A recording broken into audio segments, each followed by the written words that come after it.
साथीहरु मलाई त अस्ति नदि के भयो जस्तो लागिरहेछ। के हो साथी? मलाई त खाना पनि रुच्दैन, सुत्न पनि मन लाग्दैन। जाउँ न त जाउँ, मैले एउटा बाबा थाहा पाएको छु, त्यही जाउँ न। जाउँ छिटो गइहालौँ।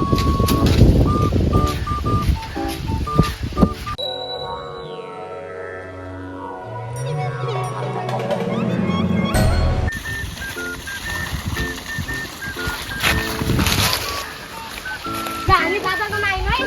प्रणाम गुरुजी, प्रणाम। बाबा मलाई खाना पनि रुच्दैन, सुत्न पनि मन लाग्दैन। मलाई एउटा युवती वरदान दिनु पर्यो। मूर्ख बालक, म तँलाई युवती वरदान दिनु? म त युवती नपाएर जङ्गल जङ्गल भट्किरहेको छु, म तँलाई युवती वरदान दिनु? के उपाय छ तिम्रो? Coconut biscuit. म अहिले यही कोकोनट बिस्कुट खाएर मन शान्त बनाएको छु, ल त पनि खा। गुरुजी, म यो चियासँग खाए झन् उत्तम हुन्छ कि म चियासँग खानेछु।